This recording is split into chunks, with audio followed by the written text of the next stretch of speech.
அழைப்பிற்கு United students front சார்பாகவும் நான் பாப்புலர் ஃப்ரண்ட் ஆஃப் இந்தியாவிற்கு நன்றி தெரிவித்துக் கொள்கிறேன். அன்பிற்குரியவர்களே, பாப்புலர் ஃப்ரண்ட் ஆஃப் இந்தியா என்றால் என்ன என்பதை நாம் புரிந்து கொள்ள வேண்டும். பாப்புலர் ஃப்ரண்ட் ஆஃப் இந்தியா என்பது 3 இயக்கங்களின் கூட்டமைப்பாக இருந்து இப்பொழுது ஒரே இயக்கமாக உருவாகி இருக்கிறது. தமிழகத்திலே செயல்பட்ட மனிதநீதி பாசறை, கேரளத்தில் செயல்பட்டு வந்த நேஷனல் டெவலப்மெண்ட் ஃப்ரண்ட் என்ற NDF, கர்நாடகத்திலே செயல்பட்டு வந்த கர்நாடகா ஃபோரம் ஃபார் யூனிட்டி என்ற KFP ஆகிய இந்த 3 அமைப்புகளும் கடந்த 2 வருடங்களுக்கு முன்பாக ஒரு கூட்டமைப்பாக ஒன்றிணைந்தன. அந்த ஃபெடரேஷன் தான் இப்பொழுது பாப்புலர் ஃப்ரண்ட் ஆஃப் இந்தியா என்ற ஒற்றை இயக்கமாக உருவெடுத்திருக்கிறது.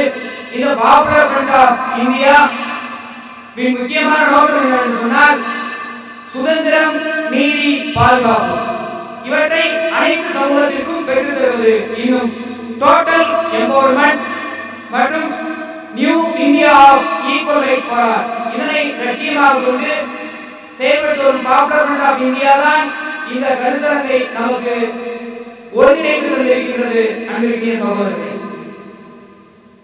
இந்த தருணத்திலே நான் உங்களிடம் குறிப்பிடுவது என்னவென்று சொன்னால், சமூக மாற்றத்தின் முன்னோடியாக விளங்கிக் கொண்டிருக்கக்கூடிய பாப்புலர் ஃப்ரண்ட் ஆஃப் இந்தியா ஏன் இப்படிப்பட்ட கருத்தரங்கை ஏற்பாடு செய்வது என்று சொன்னால், அந்த சமூக மாற்றத்திலே மிக முக்கிய பங்காளியாக முன்னணியில் நின்று செயல்படக்கூடியவர்களாக இந்த மாணவர்கள் விளங்க வேண்டும் என்ற அடிப்படையில் தான். அன்பிற்குரியவர்களே, சமூக மாற்றம் என்றால் என்ன, ஏன் சமூக மாற்றம் தேவைப்படுகிறது என்பதை முதலில் நாம் உணர்ந்து கொள்ள வேண்டும். Why social change is needed? கடந்த 61 வருடங்களாக since independence, கடந்த 61 வருடங்களாக இந்த தேசத்தின் வளர்ச்சியின் பலன்கள் அனைத்தும் ஒரு குறிப்பிட்ட சாராருக்கு மட்டுமே சென்று கொண்டிருக்கின்றன. அதாவது the benefit of the development is going to a particular sector. அது யார் என்று சொன்னால், மேல்தட்டு வர்க்கம், உயர் ஜாதியினர், ஆதிக்க வர்க்கத்தினர், தொழிலதிபர்கள், பண முதலைகள், இவர்கள் தான் நமது தேசத்தின் வளர்ச்சியின் பலனை கடந்த 61 ஆண்டுகளாக அனுபவித்துக் கொண்டிருக்கிறார்கள். My hearty welcomes to all of you. And finally, I remind one more thing. Today is the day of Jummah prayer. So I expect all of us will cooperate with us and to conclude with the prayer. Thank you for this great opportunity. വളരെ വലിയ മുന്നേറ്റമാണ് നമ്മുടെ രാജ്യം കൈവരിച്ചിട്ടുള്ളത്. നമ്മുടെ ബഹിരാകാശ ദൗത്യങ്ങൾ ചന്ദ്രനിലോളം എത്തി നിൽക്കുകയാണ്. ഇപ്പോൾ ഇന്ത്യ എന്നൊരു ആണവ ശക്തി കൂടിയായിരിക്കുന്നു. ഏഷ്യയിലെ മറ്റേതൊരു രാജ്യവും ഭയപ്പെടുന്ന ഒരു സൈനിക ശക്തിയാണ് നമ്മളുടെ രാഷ്ട്രം. ലോകത്ത് തന്നെ ഏറ്റവും വലിയ കോടീശ്വരന്മാർ നമ്മുടെ രാജ്യത്താണ് ജീവിച്ചുകൊണ്ടിരിക്കുന്നത്. അവരുടെ എണ്ണവും വർദ്ധിച്ചുകൊണ്ടേയിരിക്കുന്നു. സോഷ്യലിസം, മതേതരത്വം, ജനാധിപത്യം ഈ തത്വങ്ങളെ നമ്മുടെ രാഷ്ട്രം മുറുകെ പിടിച്ചിരിക്കുന്നു, ഉയർത്തിപ്പിടിച്ചിരിക്കുന്നു. ഇതിനിടയിൽ ഒരു സാമൂഹിക മാറ്റമെന്ന ഒരു ചർച്ചയുടെ ആവശ്യകത എന്താണ് എന്ന് ചിലപ്പോൾ ബാഹ്യമോടി മാത്രം കാണുന്ന ആളുകൾക്ക് തോന്നാൻ സാധ്യതയുണ്ട്. അപ്പോഴാണ് ചില കൈക്കേറിയ യാഥാർത്ഥ്യങ്ങൾ നമ്മൾ അനുസ്മരിക്കേണ്ടതായിട്ട് വരുന്നത്. നമ്മളുടെ രാഷ്ട്രം ഇപ്പോൾ നമ്മൾ ഉയർത്തിപ്പിടിക്കുന്ന അടിസ്ഥാന മൂല്യങ്ങളിൽ നിന്ന് ധാരാളം പുറകോട്ട് പോകുന്നതായിട്ട് നമ്മൾക്ക് അനുഭവിക്കേണ്ടതായിട്ട് വരികയാണ്. വികസനത്തിന്റെ പേരിൽ മുതലാളിത്തമാണ് ഇപ്പോൾ നമ്മളുടെ രാഷ്ട്രം മുറുകെ പിടിച്ചിട്ടുള്ളത്. ഒരുതരം വികസന ആവേശത്തിനിടയിൽ നമ്മളുടെ സാമ്പ്രദായിക വികസന സാധ്യതകളെ മുഴുവനും നമ്മൾ അവഗണിച്ചു കഴിഞ്ഞു. രാജ്യത്തിന്റെ കാർഷിക മേഖല ഇപ്പോൾ ഒരു തകർച്ചയെയാണ് അഭിമുഖീകരിച്ചുകൊണ്ടിരിക്കുന്നത്. പരിസ്ഥിതി, കാർഷിക വികസനം തുടങ്ങിയ അടിസ്ഥാന കാര്യങ്ങൾ മറന്നുകൊണ്ട് നമ്മളുടെ രാഷ്ട്രം വളരെ കൃത്രിമമായ വികസന ദൗത്യവുമായി മുന്നോട്ട് പോയിക്കൊണ്ടിരിക്കുന്നു. രാജ്യത്തിന്റെ പരമാധികാരം ചോദ്യം ചെയ്യപ്പെട്ടുകൊണ്ടിരിക്കുന്നുണ്ട്. ഇന്നിപ്പോൾ നമ്മളുടെ നയനിലപാടുകൾ തീരുമാനിക്കുന്നതിൽ വിദേശ ശക്തികളുടെ കൈക്കടത്തലുകൾ ഉണ്ടായിരിക്കുന്നു. അന്താരാഷ്ട്ര സാമ്പത്തിക സ്ഥാപനങ്ങളായ വേൾഡ് ബാങ്ക് മുതലായവ നമ്മളുടെ നയരൂപീകരണത്തിന് സജീവമായ ഇടപെടലാണ് ഇപ്പോൾ നടത്തിക്കൊണ്ടിരിക്കുന്നത്. രാജ്യത്തിന്റെ ഭൂമിയും വിഭവങ്ങളും അടിസ്ഥാന പ്രകൃതി സ്രോതസ്സുകളും സ്വദേശികളും വിദേശികളുമായ കുത്തക മുതലാളിമാർക്ക് തീരെഴുതി കൊടുക്കുന്ന തിരക്കിലാണ് ഇന്നിപ്പോൾ നമ്മുടെ ഭരണകൂടമുള്ളത്. ഇതിനു പുറമെ അതിലും വലിയ അപകടത്തിലേക്ക് രാഷ്ട്രം നീങ്ങിക്കഴിഞ്ഞു. മുതലാളിത്തത്തിന് പിറകെ സ്വാഭാവികമായും ഉണ്ടാകുന്ന ഒരു അപകടം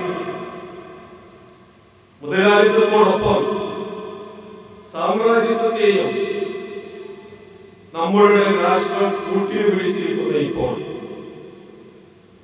ചേരിചേര നയത്തിന്റെ പിതാക്കളാണ് യഥാർത്ഥത്തിൽ നമ്മൾ. അതിന്റെ മുന്നണി പോരാളികൾ. പക്ഷെ ഇപ്പോൾ മുതലാളിത്ത രാഷ്ട്രങ്ങളുടെ താല്പര്യങ്ങൾ കാത്തു സൂക്ഷിക്കുകയാണ് ഇന്ത്യയുടെ ജോലി. നമ്മളുടെ രാഷ്ട്രം സ്വതന്ത്രമായിട്ട് 61 വർഷങ്ങൾ കഴിഞ്ഞു. ഈ 61 വർഷത്തെ ചരിത്രത്തിനിടയിലെ രാജ്യത്തിന്റെ അധികാരം ഒരുതരം വരേണ്യവർഗത്തിലേക്ക് ഒതുങ്ങുകയാണ് ഉണ്ടായിട്ടുള്ളത്. ഭൂവുടമകളും കുത്തക മുതലാളിമാരും വ്യവസായ പ്രമുഖന്മാരും അടങ്ങിയ ഉയർന്ന ജാതിക്കാരുടെ ഒരു സംഘമാണ് രാജ്യത്തെ ഭരിച്ചുകൊണ്ടിരിക്കുന്നത്. ഏത് പാർട്ടി അധികാരത്തിൽ വന്നാലും അധികാരം ഈ ഒരു വർഗത്തിന്റെ കൈകളിൽ മാറി മാറി കളിച്ചുകൊണ്ടിരിക്കുകയാണ്. കോടീശ്വരന്മാരുടെ രാജ്യമാണ് നമ്മളുടെ എന്ന് പറയുന്നു. പക്ഷേ ലോകത്തിൽ ഏറ്റവും കൂടുതൽ ദരിദ്രർ താമസിച്ചുകൊണ്ടിരിക്കുന്ന രാജ്യവും നമ്മളുടേത് തന്നെയാണ്. നമ്മുടെ നാട്ടില് 20 കോടി ആളുകൾ പട്ടിണി കിടക്കുന്നവരാണ് എന്ന് ഔദ്യോഗിക കണക്കുകൾ സൂചിപ്പിക്കുന്നു. വംശീയ വർഗീയ വർണ്ണ വിവേചനം നമ്മുടെ രാജ്യത്ത് നിന്ന് എടുത്തുപോയിട്ടില്ല എന്ന് മാത്രമല്ല, അത് കൂടുതൽ കൂടുതൽ ശക്തിപ്പെട്ടു വന്നുകൊണ്ടിരിക്കുന്നു. രാജ്യത്തെ വിദ്യാഭ്യാസ പുരോഗതിയോ സാംസ്കാരിക പുരോഗതിയോ ഈ ഒരു ലോകം രാജ്യത്ത് നിന്ന് ഇല്ലാതെയാക്കാൻ നമുക്ക് അല്പം പോലും ഉപകാരപ്പെടുന്നില്ല. മാത്രമല്ല, വരേണ്യ വിഭാഗത്തിൽ ഒതുങ്ങിപ്പോയിട്ടുള്ള അധികാരം അവകാശ ലംഘനങ്ങൾക്കും നിയമലംഘനങ്ങൾക്കും അനുകൂലമായ ഒരു സാഹചര്യമാണ് നാട്ടിൽ ഉണ്ടാക്കിയിട്ടുള്ളത്. നമ്മുടെ രാജ്യത്തിന്റെ ഭരണകൂടം സ്വദേശികളും വിദേശികളുമായ വർഗീയ ശക്തികളോട് കൈകോർത്ത് പിടിച്ചിരിക്കുന്നു. ഹിന്ദുത്വ ഫാഷിസം നമ്മൾ നേരിട്ടുകൊണ്ടിരിക്കുന്ന വളരെ വലിയൊരു ഭീഷണിയാണ്. മുസ്ലിങ്ങളാണ് അതിന്റെ മുഖ്യ ഇരകൾ. അതിനു പുറമെ ആഗോള ഭീകര ശക്തികളായ അമേരിക്കയോടും ഇസ്രയേലിനോടും നമ്മളുടെ രാജ്യം ഇപ്പോൾ കൂട്ടുകൂടിയിരിക്കുകയാണ്. India US joint working group, അതുപോലെ India Israel joint working group നമ്മുടെ രാജ്യത്ത് ഇവ വളരെ സജീവമായി പ്രവർത്തിച്ചു വരുന്നു. വാർ അഗൈൻസ്റ്റ് ടെററിസം, ഭീകരവിരുദ്ധ യുദ്ധമാണ് ഇവരുടെ അജണ്ട. 1992 പ്രധാനമന്ത്രി നരസിംഹറാവു ഇസ്രായേലുമായി നമ്മുടെ രാജ്യത്തിന്റെ നയതന്ത്ര ബന്ധം തുടങ്ങിവെച്ചു. 1992 ശേഷമാണ് രാജ്യത്തെ നടുക്കിയ മുഴുവൻ ഭീകരാക്രമണങ്ങളും ഇവിടെ ഉണ്ടായിട്ടുള്ളത്. ബാബരി മസ്ജിദിന്റെ തകർച്ച, ഇന്ത്യൻ പാർലമെന്റിന് നേരെയുണ്ടായ ആക്രമണം തുടങ്ങി ഇപ്പോൾ ബോംബെ ഭീകരാക്രമണം വരെയുള്ള നിഗൂഢ സംഭവങ്ങളുടെ പിറകിൽ ഈ ശക്തികളുടെ കൈകളുണ്ട്. ഭരണകൂടവുമായി ബന്ധമുള്ളവരുടെ ഒത്താശയുണ്ട് എന്ന് നമ്മൾ ന്യായമായി സംശയിക്കേണ്ടതായിട്ട് വരികയാണ്. ഇന്ത്യയിൽ ഏറ്റവും കൂടുതൽ അവഗണിക്കപ്പെട്ട ഒരു ജനവിഭാഗത്തിന്റെ പ്രതിനിധികളാണ് ഈ ഇരിക്കുന്നത്. സാമൂഹിക മാറ്റം താനെ ഉണ്ടാകും എന്ന് നമ്മൾ ഒരിക്കലും പ്രതീക്ഷിക്കരുത്. സാമൂഹിക മാറ്റം ഇതുപോലെയുള്ള ചർച്ചകളും സെമിനാറുകളും സമ്മേളനങ്ങളും നടന്നാല് അതിന്റെ പിറകെ വരും എന്നും നമ്മൾ ഒരിക്കലും വിശ്വസിക്കരുത്. വളരെ ശക്തമായ സാമൂഹിക സമരങ്ങളിലൂടെ മാത്രമേ സാമൂഹിക മാറ്റത്തെ ഉണ്ടാക്കിക്കൊണ്ടുവരാൻ സാധിക്കുകയുള്ളൂ. ആ സമരത്തിന്റെ മുന്നണിയിലും പിന്നണിയിലും ഉണ്ടാവേണ്ട ആളുകളാണ് വിദ്യാർത്ഥികൾ. ലോകത്ത് അതാണ് സംഭവിച്ചിട്ടുള്ളത്. ലോകത്തിന്റെ ചരിത്രം അതാണ് നമ്മൾ പഠിക്കുന്നത്. അതിനാവശ്യമായ സമരബോധം നിങ്ങളിൽ ഉണ്ടാവേണ്ടതുണ്ട് സുഹൃത്തുക്കളെ, സഹോദരന്മാരെ. ആ ഒരു സമരബോധം നിങ്ങളിൽ ഉണ്ടാവാൻ ഇതുപോലെയുള്ള പരിപാടികൾ നമുക്ക് ഉപകാരപ്രദമാകട്ടെ എന്ന് ഞാൻ ആഗ്രഹിക്കുന്നു, അതിനുവേണ്ടി പ്രാർത്ഥിക്കുന്നു. After 62 years, what is the status of people? If people have ruled this country, then people's life must have prospered. Did it? Did their life prosper? No, their lives have gone bad to worse. So what is the reality? That is that reality that Indian democracy is run by the people of the country? That's a farce. That's a lie. But we keep on trusting that Indian democracy is run by the people. Then we are told that America is the greatest defender of democracy. Is that a fact? We are told every day. But I would like to tell you some facts. The facts which I do not know why we dismiss. What I am trying to tell you, my friends, is or share my concern is that there is a narrative, there is a truth of the rulers, and that truth of rulers is propagated through media, through parties, through so many people, through professors like me, through religious leaders. Please go beyond those truths. Please try to understand what is the real truth. And let me tell you that America is the greatest defender of democracy and human rights. Do you know? You must have heard of Hiroshima and Nagasaki. What happened to these two places? On 6th and 9th August 1945, 2 bombs were dropped. And bombs were named by these small boys. The bombs which were dropped on these two cities, they had nothing to do with the war. Japan had surrendered. Japan had already accepted its defeat.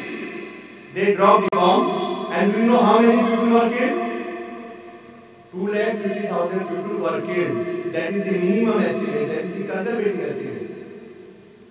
Do you remember Vietnam War? Vietnam War continued from 1959 to 1975. How many people were killed due to the bombardment of the America? The carpet bombing about which we heard in Afghanistan, in Iraq, that started in Vietnam. More than 4 million people, more than 40 lakh people were killed in Vietnam by this greatest defender of democracy. So, when you know all these facts, what would be your judgment? That America is the greatest defender of democracy, or is the greatest fascist, or the first terrorist on this earth? But our professors, our media, everybody would, Sonia Gandhi to Indira Gandhi to Atal Bihari Vajpayee to L.K. Advani, everybody would keep on telling us that, oh, America is the greatest democracy. Greatest democracy, killing 4 million people, killing 250,000 people by dropping 2 bombs. And we come back to India, our democracy, and also talking of the greatest flag bearer of the Indian democracy, BJP and RSS, these criminals, you know, they talk of Islamic terrorism. They are maybe, you know, terrorists can be from any religion, from any people. The person who killed Mahatma Gandhi, he was a member of RSS, he was a member of Hindu Mahasabha, and he was a Brahmin. So do we tell that all Brahmins are criminals and all Brahmins are murderers? We never say that. Who killed Rajiv Gandhi? Not a Muslim, not a Sikh, not a Christian. But do we say that whoever killed the person who belonged to that particular community, all community is that? Ravan was not a Muslim. Who kidnapped Sita Mata? Kauravs. Who disrobed Draupadi was not a not a Christian, was not a Dalit. Was he? Were they? But if some criminal Muslim, some criminal Sikh, some criminal Christian does something, so the whole community comes. Whole community gets involved. You got to understand this. India is not inhabited only by Manmohan Singh and Sonia Gandhi and Indira Gandhi and Advanis and their dogs and their donkeys. India is also inhabited by workers, by peasants. Right? आप जानते हैं 1995 onward, after every 20 minutes, one farmer, one peasant has committed suicide. Are you aware of this fact? You are not. You only know that malls are coming up. You only know that किसान वो तो mobile पे करके अपना जो crop है वो America को बेचता है. We know that, but we do not know that 1995 onward, this is again government data. After every 28 minutes, one farmer is committing suicide. Only in 2007, 16,632 farmers committed suicide. This number was 17,060 in 2006. Total number of farmers who committed suicide in the country since 1997 is now 1,82,936. Nobody is responsible. Allah is responsible. Manmohan Singh is responsible. Montek Singh और वाले responsible नहीं. ये उनका किस्मत नहीं था. This was their fate. उनके पिछले जन्मों का कोई बुरा काम उन्होंने किया था. In last their birth, they had done some crimes, so nobody is responsible. लेकिन अगर एक लीडर का कुत्ता मर जाएगा, last week American embassy one dog was lost. Police printed half-page advertisement in all national dailies of Delhi. Please इस कुत्ते को तलाश करो. उसका फोटो, साइड का फोटो, फ्रंट का फोटो, पीछे का फोटो, सब का. पीछे से ऐसे दिखता है, साइड से ऐसे दिखता है, आगे से ऐसे दिखता है. और whole police New Delhi district was involved in tracing that कुत्ता was found. उसको embassy में अच्छा नहीं लग रहा था, he was playing in the roadside कुत्ता. Did not like embassy crowd. आप जानते हैं, how many of you know that India is the top country where maximum children are killed while they are being born? How many of you know that India leads country in malnourishment? The maximum, that is number one. India is number one, and Madhya Pradesh, which is being ruled by last 10 years by BJP, leads in the maximum death of children. आप में से आप जानते हैं, again I am quoting from government data, only about 70 cases of rape gets reported. This means that about 69 women get raped before one lodges an official statement. 70 women are raped, one report is lost. Of the reported cases, only 1 out of 70, only 20% are convicted. Consequently, only 3 out of 1,000 rapists ever get convicted. So most rapists can get away with rape.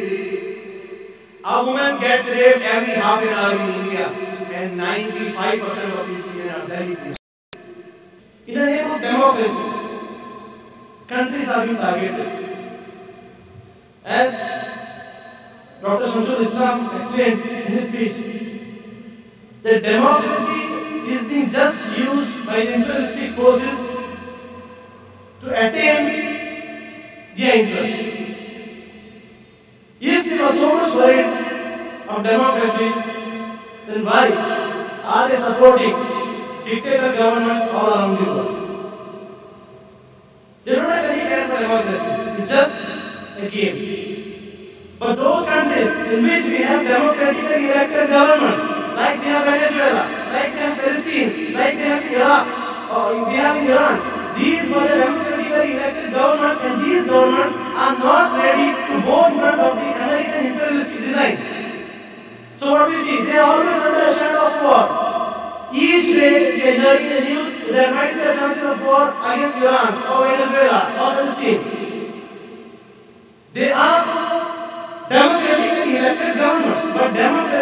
makes no sense when it comes to imperialism. It's just a word game. Our country, Indian situation, it is not so different from the international situation. In international situation, we have the US attacking. There is an attack, an armed attack. But in India, we don't require an armed attack to come from outside because our politicians, our ruling class are enough to destroy the whole country. In the last 60 years of independence, we just remember the name of Bhagat Singh. There are a lot of Shaheeds who given their life for this country. The only aim of the Shaheeds were that after independence we have a country in which each and every citizen of whatever caste, color, language, anyone, he will have equal share of power, equal share of development. This was the dream. There was no other dream. That's why everything was a democratic socialist republic. It was not a country of any religion. It's a democratic country. But the last 60 years, we have seen a development of a ruling class, mainly of the upper class and people who serve the Brahmanistic designs. So this ruling class has been ruling for the last 60 years and we don't see any sort of development for the common people. The biggest problem which our country is facing is not terrorism, but it's RSS fascism. This is the biggest problem. Fascism is not limited to RSS. Earlier we could have said that a person who is wearing a khaki shorts and a black topi, he is a person who is having fascism inside him. But no. But today, fascism has spread in each and every section of society. We have the fascism judiciary.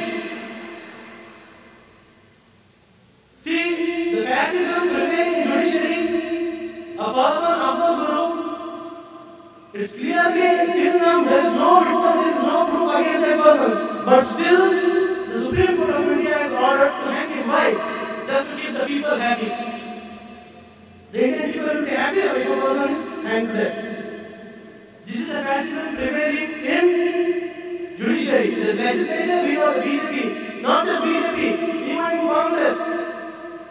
Shivraj Patil, our previous Home Minister, who was Shivraj Patil? Was a trained member of RSS. We have judiciary, we have fascists everywhere. So fascism is the biggest problem. We see such intolerance is going on, the attacks on Mangalore. Everyone might have known what happened in Mangalore pub, what happened to the daughter of Asaf MLA. But just yesterday, a new thing which I would like to tell to you. A girl, she committed suicide just yesterday in Mudagiri district in Karnataka. The girl, when she was traveling in the bus, she was talking to a bus conductor, and unfortunately, the bus conductor was a Muslim. So in the bus itself, the Gundas of RSS, Bajrang and Ram Sena, they attacked the bus. They assaulted the conductor, and they insulted the girl in such a way that the girl had no other option than going and committing suicide. In Karnataka, the government, basically I am from Karnataka, so I just know lots of issues which are prevailing in Karnataka. So Karnataka government has started a new campaign, anti-terrorism campaign. In anti-terrorism, in the name of that campaign, the government of Karnataka has sanctioned 5 crore rupees to ABVP. And ABVP, Sanjeev Pragya itself was a member, a National Council member of ABVP. An organization which produces terrorists, we are giving 5 crores to such organization for anti-terrorism.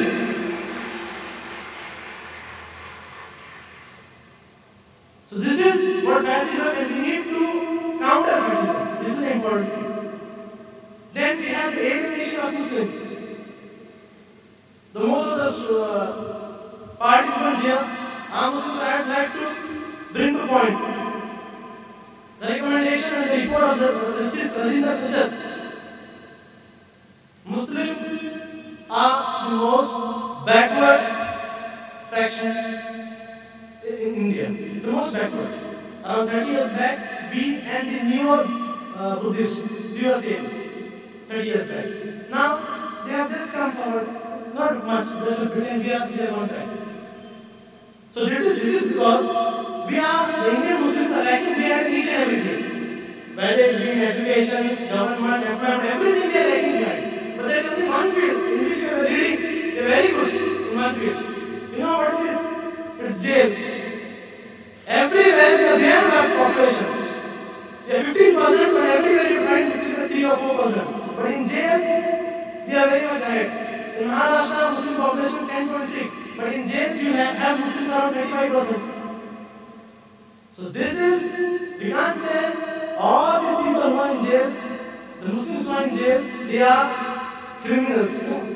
It's because of discrimination which we face by the police authorities, the discrimination we are facing. Discrimination which we are facing with the government. Successive governments have been coming in India. All issues are students' issues, and students' issues are not just the issue of students alone.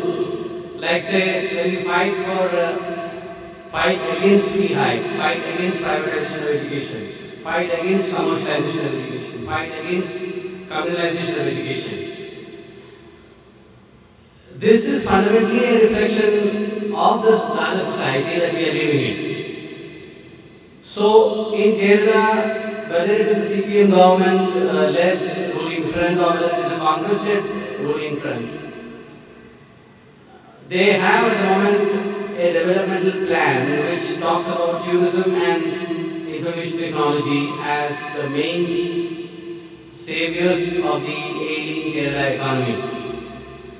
But today, if we go through all the papers, whether it is the English papers or the regional ones, or let us say the international news channels, one thing that is coming out very clearly is the crisis, the financial crisis that has gripped the worldwide economy, and its effects that are coming a big way in countries like India. Especially India has been exporting a lot of, I would use the word human resource, in information technology-led industries. And as I said before, the financial crisis has come up with the bubbling of the IT, the bursting of the bubble of the IT, the bursting of the bubble of housing industry. I mean, there has been a big boom in the real estate business, housing industry, and that also has got burst. And trillions of dollars have just disappeared overnight, and millions and millions of people all over the world have been rendered jobless, whether it is the first world, that is the first world as they say, the US, the UK, France, Germany, whichever country of in Europe or the US, or for that matter countries like India or South Korea, China, all over, large scale workers are being retrenched. And along with this, old people, their pension funds, and most of the savings of people who have labored their entire life, all these money has vanished. And what is happening today?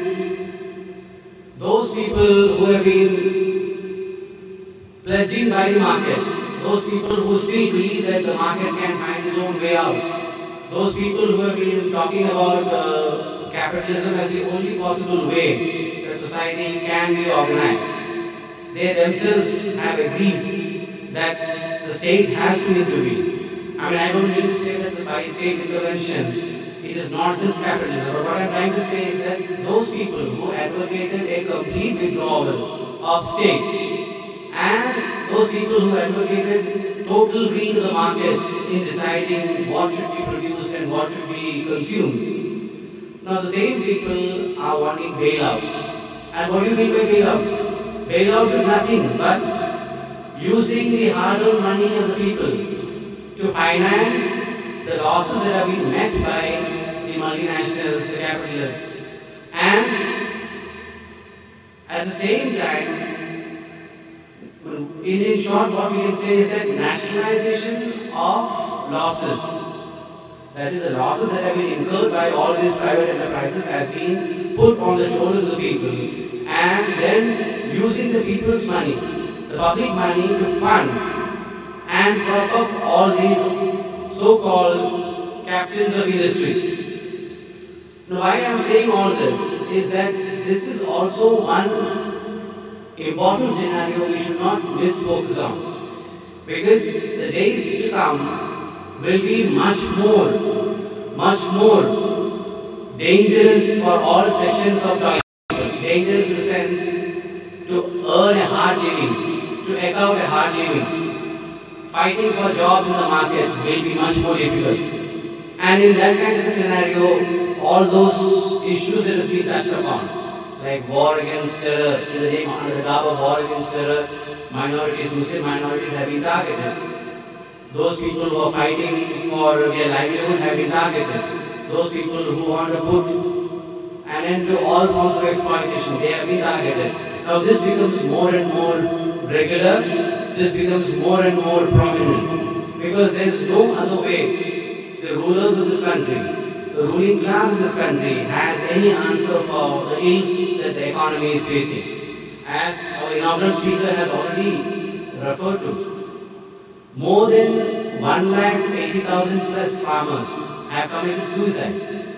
Now, we as students, I am also a student, by the way, we as students in our universities, in our colleges, in our campuses, we don't have an avenue to discuss all these issues. We don't have in our curriculum that what is happening to an average farmer, what is happening to an average business, what is happening to a contract labor in this country. I mean, our social inquiry, the kind of things that are taught in this class, does not permit us to go beyond a certain confine that has been set by the curriculum and look at the society in a much more critical manner. And that is precisely where I believe that this kind of gatherings, this kind of conferences would put our heads together and sharpen a perspective which can bring together a certain kind of a fight for an education system which also would look at the fundamentals that are ailing our society. Because when we fight for jobs, when we fight for access to education, when we fight for less fees so that the poorest of the poor can also make use of education, when we fight for all these issues, fundamentally what we are trying to say is a larger picture that the society in a country like India mirrors. And there, accessibility has very many dimensions, except for instance in a multinational country like India, where the people of Kashmir are fighting for their liberation, the people of the Northeast are fighting for their liberation, and the most downtrodden sections are trying to get access to education. I mean, access to education has manifold dimensions. The struggle for access to education has manifold dimensions, which we should not miss while trying to take account of the larger problems that are ailing the education system. And we also have to ask critically that our country, this particular country, I mean, some people were referring about saving this country. I mean, or some people were saying that we have just surrendered to the US imperialism. I mean, when have we been sovereign enough to take a stand which had actually reflected the aspirations of the people of this country? That also we have to ask. Because as Dr. Samsul Islam has rightly read out an RSS draft in 1947. तारीख साबित कर चुकी है हमेशा समाज में तब्दील या इंकलाब नौजवान लाते हैं। ये तारीख चीना की जो तब्दीली नौजवानों ने लाई थी, रेवोल्यूशन ऑफ चीना, फ्रांस पे जो इनकलाब था, रशिया का इनकलाब था, तमाम जो भी इनकलाब की तारीख आप देखेंगे तो उसमें नौजवानों का अहम रोल आपको देखने को मिलेगा। यहाँ भी मैं ये उम्मीद करता हूँ आपके आंखों में वो दिया मुझे दिख रहा है, जरूर सड़े और गंदे इस हिंदुस्तान के माहौल में हम तब्दीली लाएंगे इंशाअल्लाह। वो दिन दूर नहीं है कि आज मुसलमान नौजवानों को जो दहशतगर्दी के शख्स पर जो गिरफ्तार करे, इन्हें बेइज्जत कर रहे हैं, इसके खिलाफ हम एक इक़दाम चलाएंगे। तमाम नौजवानों को एक अच्छी तहरीक हम चलाएंगे। आज फंडामेंटलिस्ट, गांधी के हत्यारे, हिटलर्स, ये तमाम लोग जो हैं इस मुल्क के अमन को बिगाड़ रहे हैं। दहशतगर्दी को अंजाम देता हुआ आरएसएस आज बहुत बड़े पैमाने पर बढ़ चुका है। इन जहरीले सांपों का सर कुचलने का काम इंशाअल्लाह पॉपुलर फ्रंट ऑफ इंडिया के ज़ेरे तमाम हम नौजवान कर दिखाएंगे। तमाम कौम के तहफ़्फ़ुज़, आज़ादी और इंसाफ को हम बचाएंगे।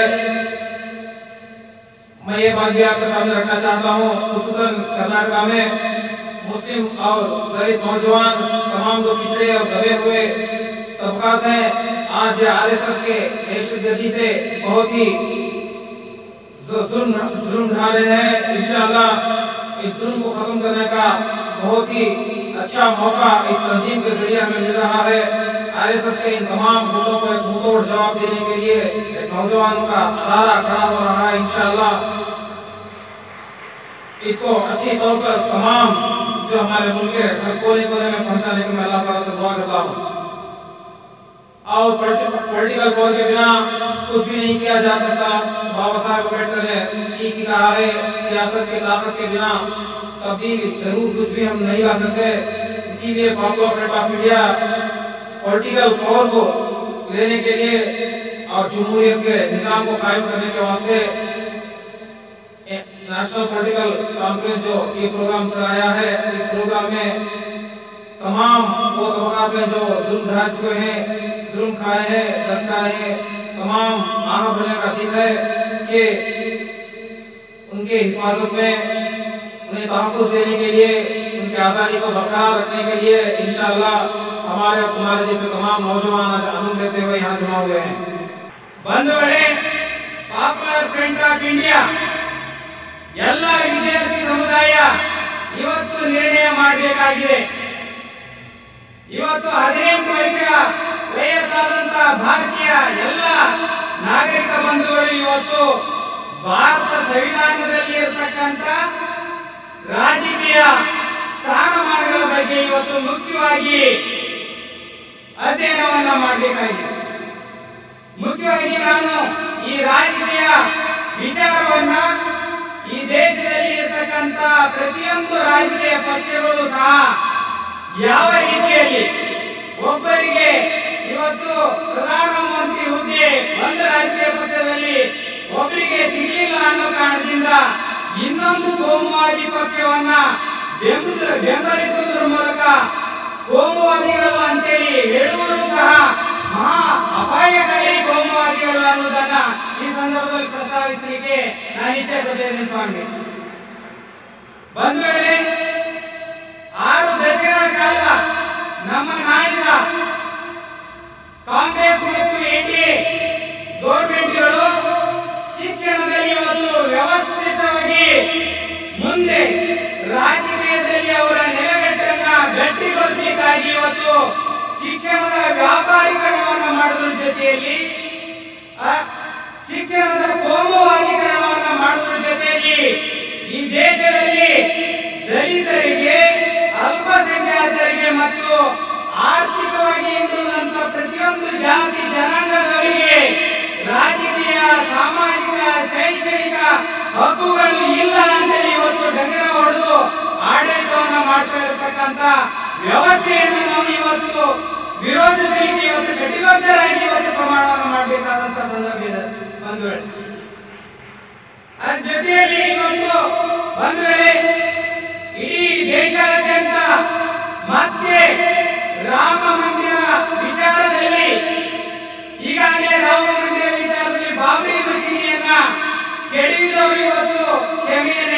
ನಡೆಸಿದ್ದಾರೆ.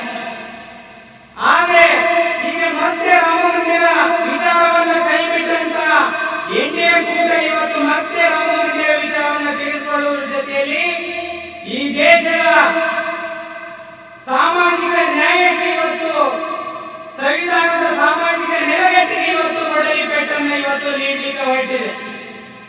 ಸಂವಿಧಾನ ಬಾಹಿರ ಆಡಳಿತವನ್ನ, ಸಂವಿಧಾನ ಬಾಹಿರ ಪ್ರಚಾರವನ್ನು ಇವತ್ತು ತಡೆಗಟ್ಟಲಿಕ್ಕೆ ನಾವು ನೀವೆಲ್ಲರೂ ಇವತ್ತು ಸಾಮಾಜಿಕ ನ್ಯಾಯದ ಅಡಿಯಲ್ಲಿ ಸಂಘಟಿತರಾಗುವಂತ ಅವಶ್ಯಕತೆ ಬಹಳ ಮುಖ್ಯ ಇದೆ. ಅದರ ಜೊತೆಯಲ್ಲಿ ಇವತ್ತು ಇಡೀ ದೇಶದಲ್ಲಿ ಮುಖ್ಯವಾಗಿ ಇವತ್ತು ಕರ್ನಾಟಕದಲ್ಲಿ ಈಗಾಗಲೇ ಒಂದು ಅಯೋಧ್ಯೆ ಮಾಡಿದ್ದೇವೆ.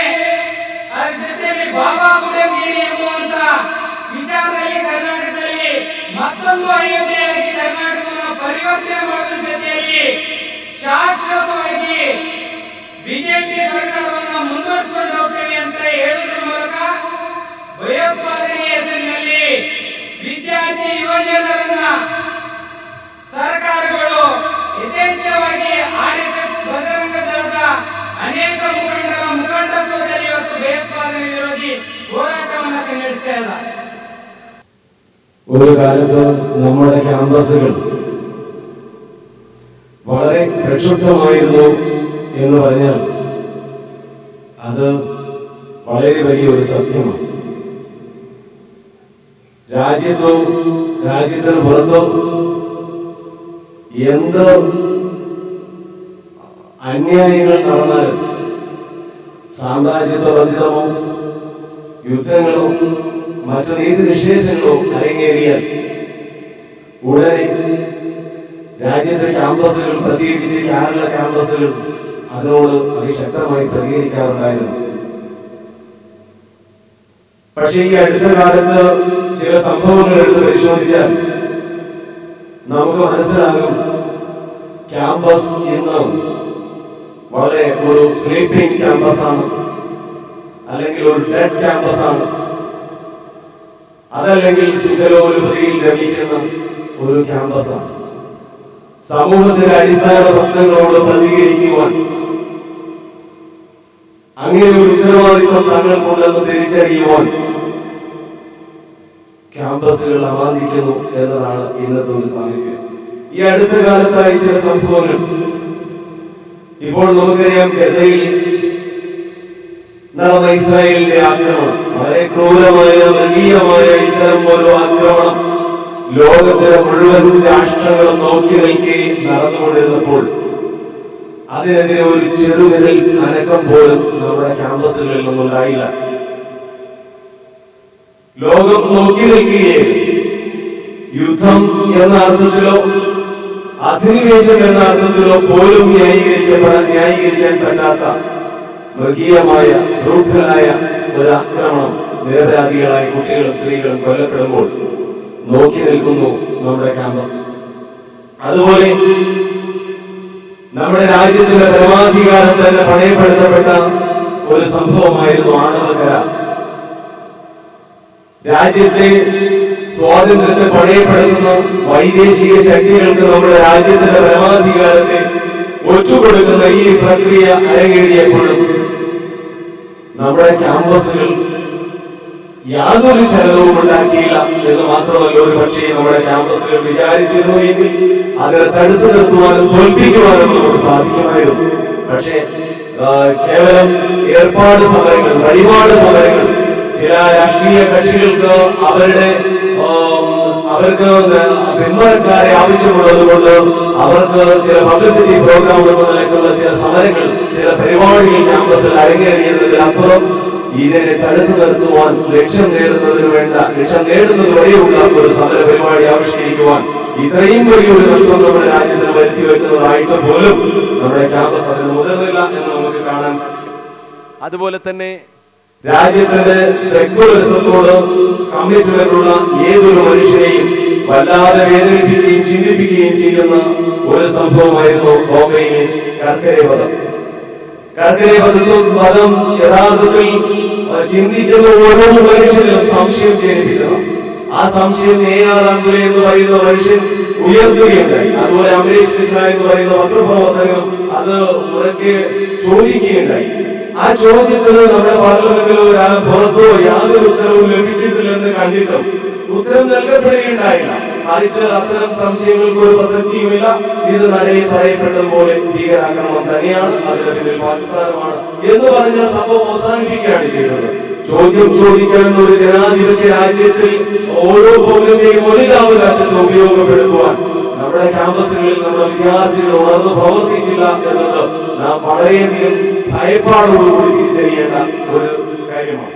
അതുപോലെ പട്ല ഹൗസിൽ വിദ്യാർത്ഥികൾ മറ്റെന്തെല്ലാം തരത്തിലുള്ള അഭിപ്രായ വ്യത്യാസങ്ങൾ ഉണ്ടായാലും പട്ല ഹൗസിൽ 2 വിദ്യാർത്ഥികൾ കൊല്ലപ്പെട്ടപ്പോൾ പട്ല ഹൗസിൽ 2 വിദ്യാർത്ഥികൾ അവിടെ ജാമിയ മിലിയ യൂണിവേഴ്സിറ്റിയിലെ 2 വിദ്യാർത്ഥികൾ അത് വിദ്യാർത്ഥികളാണെന്ന വികാരമെങ്കിലും വിദ്യാർത്ഥികളെ ജനിപ്പിക്കേണ്ടതായിരുന്നു. അവര് ഭീകരവാദികളായിരുന്നില്ല എന്നും അവർ ക്രിമിനലുകളായിരുന്നില്ല എന്നും പിന്നീട് നിഷ്പക്ഷമായ പത്രപ്രവർത്തകരും പത്രങ്ങളും അതിനെ കുറിച്ച് പറയുകയുണ്ടായി. അത് വ്യക്തമായ രേഖകൾ സഹിതം അതിന്റെ കാര്യങ്ങൾ പുറത്തു വരികയുണ്ടായി. പക്ഷേ എന്നിട്ട് പോലും നമ്മുടെ ക്യാമ്പസുകൾ അതിനോട് പ്രതികരിച്ചില്ല. വിദ്യാർത്ഥി സംഘടനകൾ കൃത്യമായി അതിനോട് പ്രതികരിക്കുവാൻ, അതൊരു ഇഷ്യൂ ആയിട്ട് ഏറ്റെടുക്കുവാൻ പോലും തയ്യാറായില്ല. അതുപോലെ തന്നെ ഈ അടുത്ത് നമ്മുടെ കേരളത്തിൽ നടന്ന അമ്പലപ്പുഴ ആത്മഹത്യ, 3 പെൺകുട്ടികൾ ആത്മഹത്യ ചെയ്തത്, 3 പെൺകുട്ടികൾ ആത്മഹത്യ ചെയ്യാനുണ്ടായ പശ്ചാത്തലം എന്താണ്? അവരും വിദ്യാർത്ഥികളായിരുന്നു. നമ്മുടെ വിദ്യാർത്ഥികളോടൊപ്പം പഠിച്ചുകൊണ്ടിരിക്കുന്ന ഒരുപാട് സ്വപ്നങ്ങളുമായിട്ട് യൂണിഫോം അണിഞ്ഞ ക്യാമ്പസുകളിലേക്ക് എത്തിപ്പെട്ട ആ പെൺകുട്ടികൾ, നിർഭാഗ്യവതികളായ പെൺകുട്ടികൾ യഥാർത്ഥത്തിൽ ക്യാമ്പസിന്റെ ശിഖരോപതിയിൽ അവരുടെ അബോധത്തിൽ ഉന്മാദത്തിന്റെ ലഹരിയുടെ ബലിയാടുകളായിട്ടാണ് കൊല്ലപ്പെട്ടത് എന്ന് നമുക്ക് തിരിച്ചറിയാൻ സാധിക്കും. യഥാർത്ഥത്തിൽ അവർ ആത്മഹത്യ ചെയ്യുകയായിരുന്നില്ല, അവരെ കൊണ്ട് അവരെ ആത്മഹത്യയിലേക്ക് നയിക്കുകയായിരുന്നു എന്നും ആർക്കും പെട്ടെന്ന് തന്നെ ചിന്തിച്ചാൽ മനസ്സിലാകുന്ന കാര്യമാണ്. എന്നാൽ ഈ പെൺകുട്ടികളുടെ മരണത്തെ കുറിച്ച് കേരളത്തിൽ അതൊരു ചലനം പോലും ശ്രദ്ധിക്കുന്നില്ല. നിസ്സാരമായ ഈ കേവലം ലേഖനങ്ങൾ അവിടെയും ഇവിടെയും, അതുപോലെ രാഷ്ട്രീയമായ നേട്ടങ്ങൾക്ക് വേണ്ടിയുള്ള ചില പരാമർശങ്ങൾ മാത്രം സംഭവിക്കുന്നു എന്ന് നമുക്ക് കാണാൻ സാധിക്കും. ക്യാമ്പസിനെ ഞാൻ പറഞ്ഞു, ഒരു ഡെഡ് ക്യാമ്പസ്. എന്തുകൊണ്ട് ഇത്രയും വലിയ സംഭവങ്ങൾ ഉണ്ടായിട്ട് പോലും ക്യാമ്പസിൽ നിന്ന് ക്രിയാത്മകമായ പ്രതികരണങ്ങൾ ഉണ്ടാകുന്നില്ല? ഇവിടെയാണ് ഇത്തരമൊരു ക്യാമ്പസ് മൂവ്മെന്റിന്റെ, ഇത്തരമൊരു ചലനത്തിന്റെ, ഇത്തരമൊരു ചിന്തയുടെ, ചർച്ചയുടെ പ്രസക്തി എന്ന് നാം തിരിച്ചറിയേണ്ടതുണ്ട്. ക്യാമ്പസിൽ ഇത്തരം സംഗതികളിലേക്ക് നയിക്കുന്ന ബാരിയേഴ്സ്, പ്രതികരണങ്ങളിൽ നിന്ന് തടുത്തു നിർത്തുന്ന ബാരിയേഴ്സ് എന്താണെന്ന് വിദ്യാർത്ഥികൾ തിരിച്ചറിയേണ്ടതുണ്ട്. അത് ഏറ്റവും പ്രധാനമായും നാം തിരിച്ചറിയേണ്ടത് രാഷ്ട്രീയ കക്ഷികളുടെ വാലുകളായിട്ട് ക്യാമ്പസിൽ പ്രവർത്തിച്ചുകൊണ്ടിരിക്കുന്ന വിവിധ പാർട്ടികളുടെ ആത്മവഞ്ചന നിലപാടുകളാണ്, ആത്മവഞ്ചനാപരമായ നിലപാടുകളാണ് എന്നാണ് നാം തിരിച്ചറിയേണ്ടത്. ക്യാമ്പസിൽ നിന്ന് ഉന്നത വിദ്യാഭ്യാസം നേടിയ, ക്രിയാത്മകമായി പ്രവർത്തിച്ചുകൊണ്ടിരിക്കുന്ന ഓരോ കൂട്ടം രാജ്യത്തിന്റെ പുരോഗതിയിൽ പങ്കുവഹിക്കുന്ന ഒരു സമൂഹത്തെയല്ല, മറിച്ച് പാർട്ടി പണിയെടുത്തുകൊണ്ടിരിക്കുന്ന സംഘത്തെയാണ് വിവിധ പാർട്ടികൾക്ക് ആവശ്യം എന്നതുകൊണ്ടാണ് സെക്യുലറിസത്തെ കുറിച്ചും രാഷ്ട്രത്തിന്റെ പരമാധികാരത്തെ കുറിച്ചും ഏറെ പ്രസംഗിച്ചുകൊണ്ടിരിക്കുന്ന പാർട്ടികൾ പോലും പട്ല ഹൗസിന്റെ കാര്യത്തിൽ പ്രതികരിച്ചില്ല എന്നതിൽ നിന്ന് നാം തിരിച്ചറിയേണ്ടത്. എന്തുകൊണ്ട് ഒരു ചോദ്യം ഉയർത്താൻ, ചോദ്യമുണർത്തുന്ന, ചോദ്യം പൂവിടുന്ന ഒരു മനസ്സിനെ സൃഷ്ടിച്ചെടുക്കുവാൻ എന്തുകൊണ്ട് ഈ സംഘടനകൾ ശ്രമിക്കുന്നില്ല എന്ന് നാം തിരിച്ചറിയേണ്ടതുണ്ട്. രാഷ്ട്രീയ കപടന്മാരുടെ ഇന്ത്യയിലെ ഏറ്റവും വലിയ വിദ്യാർത്ഥി സംഘടന എന്ന് പറയപ്പെടുന്നത് SFI എന്ന് പറയുന്ന സംഘടനയാണ്. ഈ സംഘടന യഥാർത്ഥത്തിൽ ഇന്ന് അധപ്പതിച്ചു എന്നതിന് മറ്റൊരു ഉദാഹരണം ആവശ്യമില്ല. ഇത്രയും സംഭവങ്ങളിൽ ക്യാമ്പസിൽ നിന്ന് ക്രിയാത്മകമായ ചലനങ്ങൾ ഉണ്ടായില്ല എന്നത് മാത്രം മതി ഈ സംഘടന എന്തുമാത്രം വിധേയരായി അവരുടെ ഉത്തരവാദിത്തങ്ങളിൽ നിന്ന് പിന്മാറി കഴിഞ്ഞു എന്ന് തിരിച്ചറിയുവാൻ. മറ്റു സംഘടനകളെ സംബന്ധിച്ച് പേരെടുത്ത് പറയേണ്ടതില്ല. ഞാൻ ബാരിയേഴ്സിനെ കുറിച്ച് പറയുന്നത് രാഷ്ട്രീയവൽക്കരണം, ക്യാമ്പസിന്റെ കേവല രാഷ്ട്രീയവൽക്കരണത്തെ നാം ഭയപ്പാടോടെ കാണേണ്ടതുണ്ട്. അതോടൊപ്പം തന്നെ ക്യാമ്പസ് രാഷ്ട്രീയവും ക്യാമ്പസിലെ കുട്ടികളുടെ പ്രതികരണ ശേഷിയും തളർത്തുന്ന അരാഷ്ട്രീയവൽക്കരണത്തെയും നാം തീർച്ചയായും ചോദ്യം ചെയ്യേണ്ടതുണ്ട്. ഒരു കാരണവശാലും ക്യാമ്പസ് എന്ന് പറയുന്നത് പഠന പ്രക്രിയയിൽ മാത്രം ഒതുങ്ങി നിൽക്കേണ്ട ഒരു മേഖലയാണെന്ന് അനുവദിച്ചു കൊടുക്കാൻ പാടില്ല. അത് ആര് ചോദ്യം ചെയ്യുകയാണെങ്കിലും ജനാധിപത്യപരമായ അവകാശങ്ങൾ ഉപയോഗിച്ച് രാജ്യത്തിലെ ഭരണഘടന അനുവദിക്കുന്ന സ്വാതന്ത്ര്യം ഉപയോഗിച്ച് അതിനെ ചോദ്യം ചെയ്ത് ചെറുത്ത് തോൽപ്പിക്കുക തന്നെ ചെയ്യേണ്ടതുണ്ട്. രാഷ്ട്രീയവൽക്കരണം തീർച്ചയായും ഭരണകൂടങ്ങളുടെ സുഖത്തിന് അവരുടെ മൂല്യങ്ങളായിട്ട് സമൂഹത്തെ വളർത്തിയെടുക്കുവാനുള്ള ഒരു തന്ത്രമാണ്. അതുകൊണ്ട് രാഷ്ട്രീയവൽക്കരണത്തെ നാം ചോദ്യം ചെയ്യേണ്ടതുണ്ട്. നമ്മൾ ജീവിച്ചുകൊണ്ടിരിക്കുന്ന ഇന്ത്യ, ലോകത്ത് നടക്കുന്ന ഒരുപാട് വിദ്യാർത്ഥി പോരാട്ടങ്ങൾക്കപ്പുറം നമ്മുടെ ഇന്ത്യയിൽ നടക്കുന്ന സാമൂഹ്യമായ ജീവനതകൾ, അവിടെ നമ്മുടെ വിദ്യാർത്ഥി സമൂഹത്തിന്റെ ലക്ഷ്യം ഇത് വളരെയധികം ചർച്ച ചെയ്യപ്പെടുന്നുണ്ട്. നമ്മുടെ മുമ്പിൽ സർക്കാർ കമ്മിറ്റി റിപ്പോർട്ടുണ്ട്, നമ്മുടെ മുമ്പിൽ മിശ്ര കമ്മീഷൻ റിപ്പോർട്ടുണ്ട്, നമ്മുടെ മുമ്പിൽ നരേന്ദ്ര കമ്മീഷൻ റിപ്പോർട്ടുകളുണ്ട്. അങ്ങനെ കമ്മീഷൻ റിപ്പോർട്ടുകൾ കൊണ്ട് കണ്ണു കാണാൻ പറ്റാത്ത ഒരു സമുദായമാണ് യഥാർത്ഥത്തിൽ ഇന്ത്യയിലെ മുസ്ലിം സമുദായം. അതിലൂടെ കണ്ണോടിച്ച് നോക്കുമ്പോൾ നേരത്തെ പലരും സൂചിപ്പിച്ചതുപോലെ സർക്കാർ കമ്മിറ്റി റിപ്പോർട്ട് വരുന്നത് വരെ നമ്മളോട് കൂടെ നിൽക്കാൻ കുറെ സമുദായങ്ങളുണ്ടായിരുന്നു. പക്ഷെ സർക്കാർ കമ്മിറ്റി റിപ്പോർട്ട് വന്നതോടുകൂടി നമ്മുടെ കൂടെ നിൽക്കാൻ ആരുമില്ല. നമ്മളതിന്റെ കണക്കെടുത്ത് നോക്കുമ്പോൾ ഇന്ത്യയില് ദളിതുകൾ ആയിരുന്നു ഒരുപക്ഷെ നമ്മുടെ കൂടെ ഉണ്ടായിരുന്നത്. ദളിതുകൾ ഒഴിഞ്ഞു പോകുമ്പോൾ നമ്മുടെ വിദ്യാലയങ്ങളിൽ നിന്ന് ഒഴിഞ്ഞു പോകുന്ന അവരുടെ നിരക്ക് സെക്കൻഡറി ലെവലെത്തും 73% 10ാം ക്ലാസ് തികച്ച് പൂർത്തിയാക്കുന്ന മുസ്ലിം വിദ്യാർത്ഥികളുടെ എണ്ണം വെറും 17% മാത്രം. ഇത് വിദ്യാർത്ഥി സമൂഹം വളരെ വ്യക്തമായി മനസ്സിലാക്കേണ്ടതുണ്ട്. നേരത്തെ സൂചിപ്പിച്ചതുപോലെ ഒഴിഞ്ഞുപോക്കിനെതിരെ നമ്മുടെ മനസ്സുകളിൽ നിന്ന് പ്രചോദനങ്ങൾ ഉൾക്കൊള്ളേണ്ടതുണ്ട്. അതിനപ്പുറം ബിരുദ പഠനത്തിന് ദളിതുകൾ 8.2% എത്തി നിൽക്കുമ്പോൾ, അതായത് ഷെഡ്യൂൾഡ് കാസ്റ്റുകൾ 8.2% ഉണ്ടാകുമ്പോൾ മുസ്ലിം സമുദായത്തിൽ അവരുടെ പ്രാതിനിധ്യം വെറും 6.3% മാത്രമാണ്. മിശ്ര കമ്മീഷൻ റിപ്പോർട്ട് ഈ അവസ്ഥകൾ മുഴുവൻ വെച്ചുകൊണ്ട് പറഞ്ഞത് 15% സംവരണം കൊടുക്കുന്നത് വെറും 10% മുസ്ലിംകൾക്ക് മാത്രമായി കൊടുത്തുകൊണ്ട് ഉദ്യോഗത്തിലും ജോലിയിലും നൽകണമെന്ന് പറയുമ്പോൾ അത് പാർലമെന്റിൽ വെക്കുവാനോ ചർച്ച ചെയ്യുവാനോ അതിനെക്കുറിച്ച് സംസാരിക്കുവാനോ നമ്മുടെ രാജ്യത്തിൽ ന്യൂനപക്ഷങ്ങൾക്കും ദളിതുകൾക്കും മുസ്ലിങ്ങൾക്കും വേണ്ടി മാത്രം സംസാരിച്ചുകൊണ്ടിരിക്കുന്നവർ പോലും തയ്യാറാകാത്ത ഒരു പ്രത്യേക രാഷ്ട്രീയ അവസ്ഥയിലാണ് നമ്മളുള്ളത്. സർക്കാർ കമ്മിറ്റി റിപ്പോർട്ടിൽ അതുപോലെ നമ്മൾ പറയുന്നത് ഇന്ത്യയിലെ ഗവൺമെന്റ് തലത്തില്, പൊതുമേഖലാ തലത്തില്, സ്വകാര്യ മേഖലയിൽ മുഴുവനായിട്ട് ഇത്രയും ശമ്പളക്കാരായിട്ട് നല്ല മാന്യമായി ജോലി ചെയ്യുന്ന സമൂഹത്തില് ആ സമൂഹത്തിലുള്ള മുസ്ലിം സമുദായത്തിന്റെ എണ്ണം വെറും ഒക്കെ കൂടെ കൂട്ടിയാലും 24% മാത്രമാണ് ഉള്ളത്. ഈ ഗവൺമെന്റ് ജോലികൾ, സർക്കാർ ജോലി, പൊതുമേഖല, സ്വകാര്യ മേഖല, വൻകിട കമ്പനികൾ എല്ലാം കൂടെ കൂട്ടിയാലും വെറും 24% ഈ സമുദായത്തിന്റെ പ്രാതിനിധ്യം. ഇവിടെ നമ്മൾ ചർച്ച ചെയ്യേണ്ടത് കേരളത്തിൽ, ഇന്ത്യയിൽ ഒരുപാട് വിദ്യാർത്ഥി പ്രസ്ഥാനങ്ങളുണ്ട്. ഈ 27% സംവരണത്തെ കുറിച്ചുള്ള ചർച്ച നമ്മുടെ രാജ്യത്ത് നടക്കുമ്പോൾ, അവർ മണ്ഡൽ കമ്മീഷൻ റിപ്പോർട്ടിന്റെ ചർച്ച നടക്കുമ്പോൾ ഇന്ത്യ മുഴുവൻ കത്തിയിരിക്കുകയായിരുന്നു. ഇന്ത്യ മുഴുവൻ SMS-കൾ പ്രവഹിക്കുകയായിരുന്നു. ഇന്ത്യ മുഴുവൻ ഭൗതിക ചർച്ചകൾ നടന്നുകൊണ്ടിരിക്കുകയായിരുന്നു. മനുഷ്യന്മാർ ആത്മാഹുതി ചെയ്തുകൊണ്ടിരിക്കുകയായിരുന്നു.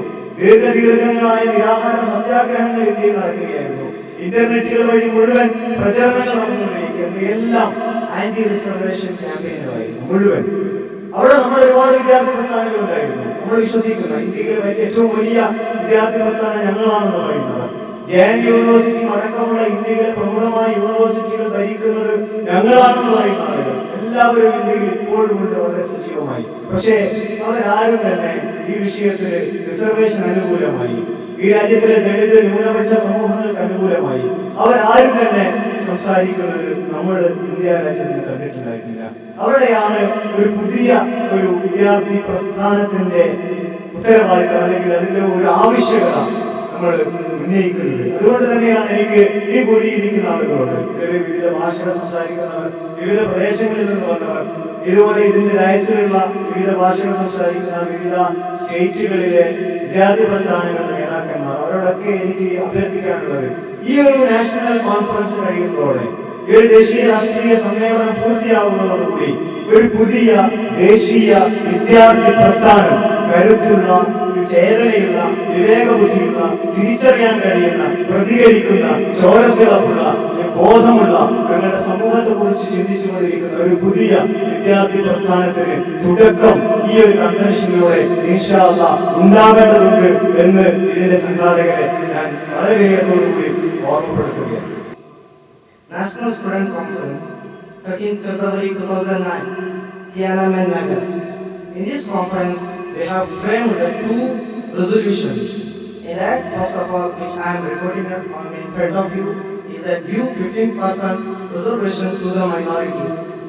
National Student Conference urges the central government to accept the recommendation of Ranjanatha Mishra Commission to introduce 15% reservation for the minority communities in the field of education and labor. The conference also demands that this 15% reservation, 10% to be given to the Muslims and 5% to other backward communities, as the Muslims lag behind the even theirs and in literacy and educational rate. The country will never attain the progress without the development of the backward and the minority communities, especially the Muslims, who constitute the 14% of Indian population. Muslims who became the backward due to the historical reasons should be given reservation not as the minorities but as the backward people of this nation. Deplore commercialization of education. National Students Conference expressed great concern at the commercialization in education, which is denying access to the poor and debate for education. The profit motive has become the single most important criterion for the establishment of kindergarten to postgraduate institutions. It has affected the quality of education as only the rich get opportunity for the educational advancement. This contrast because this tendency and it urges the government to effectively intervene to make sure that all the eligible students get admission irrespective of their financial positions. This conference has entrusted Brother Yusuf, President, United Students Front Tamil Nadu, to coordinate activities of like-minded organizations in India, especially in Kerala, Tamil Nadu, and Karnataka. Brother Yusuf and his colleagues will also explore possibilities of organizing students and student organizations all over India, which will lead to formation of a national students movement, inshallah. I like to thank the Vice Chairman, Popular Front of India, Mr. Saeed Said, who presided over the conference, and Delhi University Professor Shamsul Islam, who inaugurated in this function, and NEC member, Popular Front of India, Anis Ahmad, who presented the subject. The President of USF Tamil Nadu, Mr. Muhammad Yusuf, who held the welcome speech. And also, I like to thank those who participated in the function, Mr. Rona Wilson, convener, CRPP, Chand Pasha, Ramnagar, Advocate Irish, President, Karnataka Students Federation, A.K. Nurul Amir, Rafi Kutikatu, and Muhammad Shakir, Muhammad Anwar. And last but not the least, I like to thank all of the students who gathered here without whom the program could never have been a success. Thank you very much.